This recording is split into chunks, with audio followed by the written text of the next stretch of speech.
Assalamualaikum warahmatullahi wabarakatuh. Baik, kali ini teman-teman kita masuk pada modul 2 ya, yaitu konversi entity relationship diagram ke model relasional. Sebelum kita masuk pada aturan konversi dari model data ER ke model data relasional dan tabel, kita harus mengetahui apa perbedaan antara model data ER dengan model data relasional. Intinya seperti ini. Model data ER itu adalah model data yang masih menghubungkan antara entitas satu dengan entitas yang lain. Jadi model data ER itu masih tentang apa entitas itu, apa atribut dari entitas itu sendiri. Jadi masih pada hubungan antar entitas. Tapi kalau model data relasional itu bukan lagi hubungan antara entitas satu dengan yang lain, tapi sudah masuk pada hubungan antara tabel satu dengan tabel yang lainnya, yang dimana tabel ini dihasilkan dari model data ER, dihasilkan dari entitas beserta atribut itu yang menjadi satu tabel, kemudian dari beberapa entitas itu dijadikan beberapa tabel juga dan kemudian dihubungkan. Nah, hubungan antara tabel itu yang dinamakan dengan model data relasional. Nah, selanjutnya kita masuk pada aturan konversi ER diagram ke diagram relationship dan tabel. Nah, yang pertama ada entitas kuat. Di sini aturannya adalah setiap entitas kuat menjadi satu tabel dan setiap simple atribut menjadi kolom. Dan nama entitas menjadi nama tabel, nama atribut menjadi nama kolom, atribut kunci menjadi primary key. Di sini langsung pada contohnya ya, biar lebih paham. Di sini ada contoh entitas karyawan dengan atribut NIP, nama, alamat, beserta tanggal lahir. Di sini entitas kuatnya yaitu ya pasti karyawan ya di sini. Kemudian di poin pertama, setiap entitas menjadi satu tabel dan setiap atribut menjadi kolom. Jadi ini entitas karyawan dan atributnya NIP, nama, alamat, dan tanggal lahir ini adalah menjadi satu tabel. Kemudian di poin yang kedua adalah nama entitas menjadi nama tabel. Nama entitasnya apa? Karyawan. Nah, di sini karyawan menjadi nama tabel, yaitu tabel karyawan.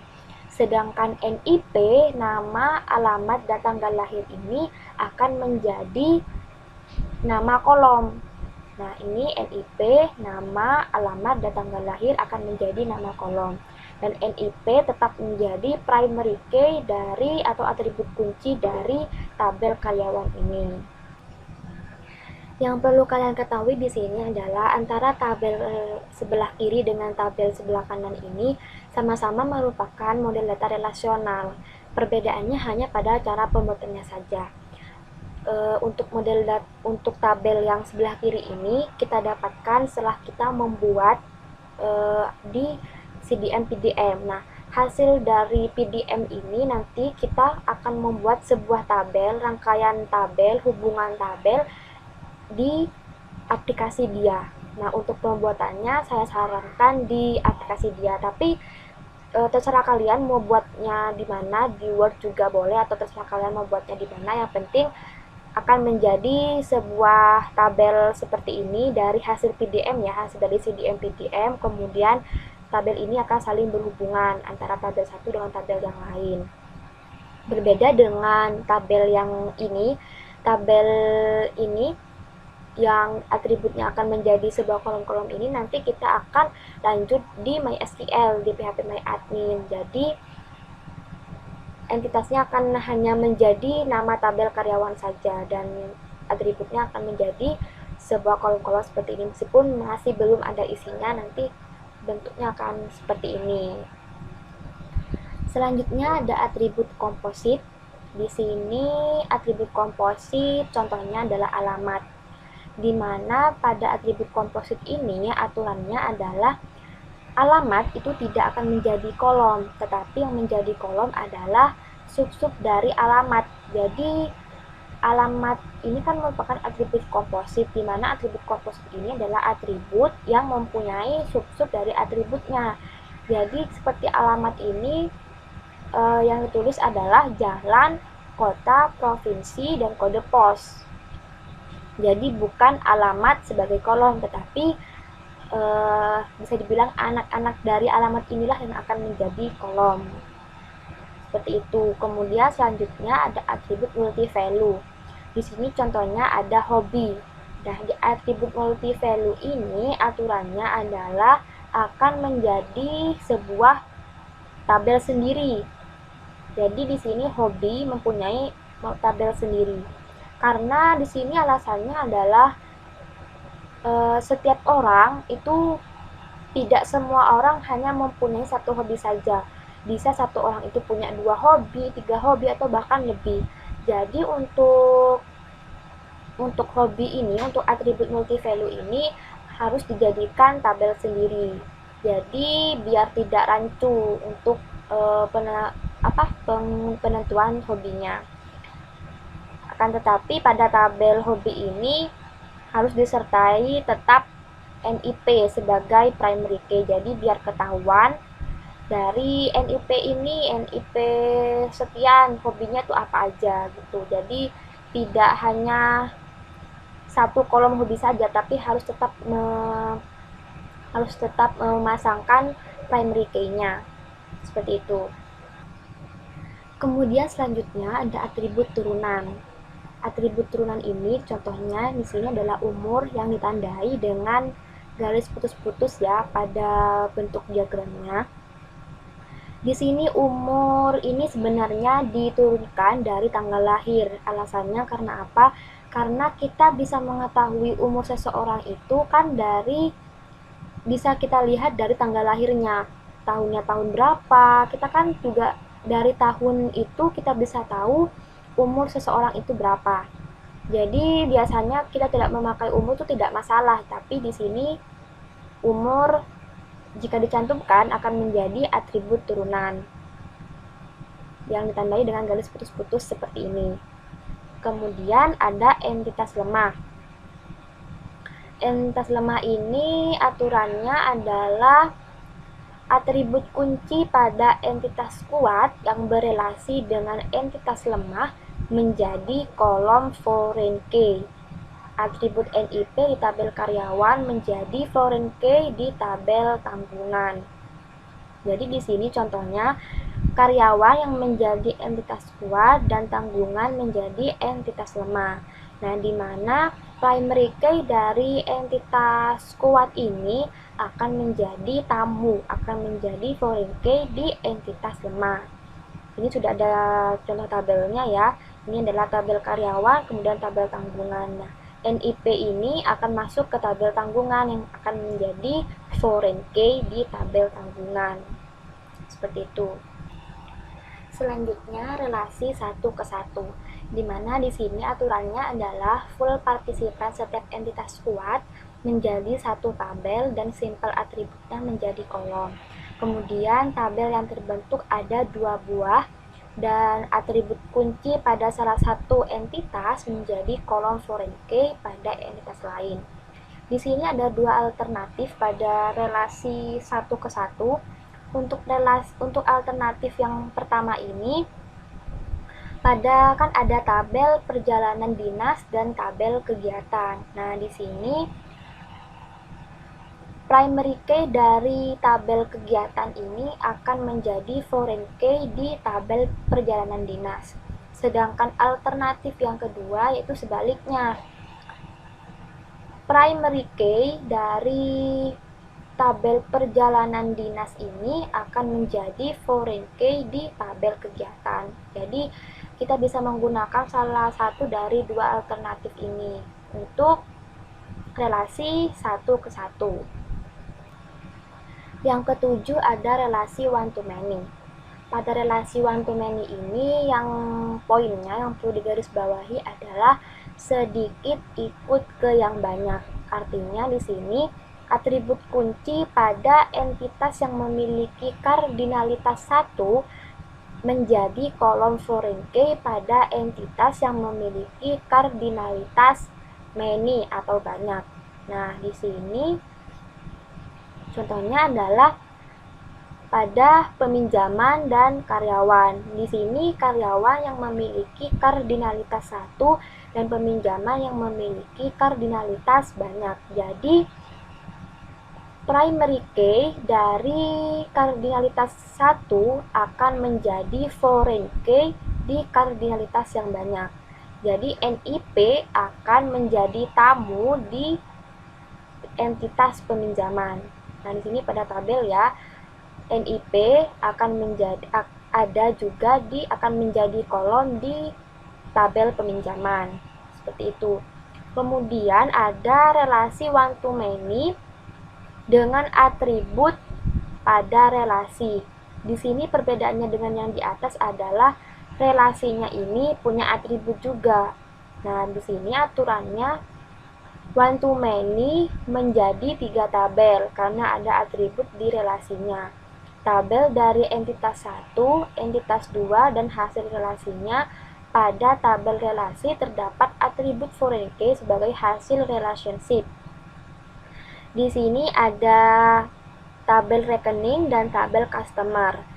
Nah, di relasi one to many ini, karena relasinya juga akan menjadi sebuah tabel, maka primary key dari masing-masing tabel ini otomatis akan menjadi foreign key di tabel transaksi ini. Di relasi memiliki ini kan namanya menjadi tabel transaksi. Nah, primary key dari customer dengan rekening ini otomatis akan masuk pada tabel transaksi, yang dimana ada tambahan atributnya yaitu tanggal transaksi. Seperti itu. Selanjutnya yaitu relasi many to many.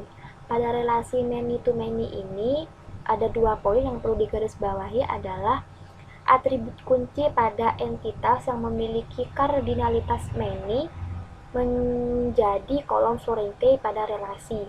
Jika diperlukan, dapat ditambahkan kolom baru sebagai primary key pada tabel dari relasi ini. Nah, di sini contohnya adalah di sini ada tabel buku dan tabel peminjaman. Nah, di relasi memiliki ini akan menjadi tabel detail peminjaman. Nah, otomatis primary key dari tabel buku dan tabel peminjaman ini akan masuk pada detail peminjaman yang menjadi foreign key di tabel detail peminjaman. Kemudian juga ada atributnya yaitu lama pinjam. Nah, di detail peminjaman ini bisa juga jika dibutuhkan primary key juga bisa ditambahkan kolom primary key seperti ID detail pinjam ini. Jadi selain kode peminjaman, kode buku, dan lama pinjam, juga bisa ditambahkan primary key di tabel detail peminjaman ini. Kemudian ada relasi unary. Nah, di sini ada relasi unary ini merupakan relasi tunggal ya. Jadi relasinya itu himpunan entitasnya itu berelasi dengan himpunan entitas yang sama. Sini jadi ada 2 kemungkinan ya, ada 1 ke 1 sama ada many to many. Nah, untuk yang 1 ke 1 ini setiap entitas kuat menjadi 1 tabel dan sifat atributnya menjadi kolom. Kemudian atribut kunci menjadi kolom primary key dengan nama kolom seperti nama atribut kunci. Yang kemudian atribut kunci menambahkan kolom foreign key dengan nama kolom seperti nama sesuai relasi. Jadi kode header ini merupakan kolom atribut kunci yang kolom foreign key yang ditambahkan oleh atribut kunci dengan nama kolom sesuai dengan nama relasinya. Nah, untuk yang many to many ini, relasi dari kardinalitas many to many menjadi tabel dan sifat atributnya menjadi kolom. Jadi nanti untuk yang many to many bukan menjadi nama tabel akun lagi, tetapi menjadi nama tabel sesuai dengan relasinya, yaitu yang memiliki header ini. Seperti itu. Selanjutnya ada relasi n-nari. Kemudian di sini aturannya adalah setiap entitas kuat menjadi satu tabel dan atributnya menjadi kolom. Terus atribut kunci menjadi kolom primary key dengan nama kolom yang sama seperti atribut kuncinya. Kemudian relasi dari n-nari ini relationship menjadi tabel. Relasinya menjadi tabel dan atributnya menjadi kolom. Kemudian ada atribut kunci pada entitas yang berelasi menjadi kolom foreign key pada relasi. Tabel yang terbentuk ada 4.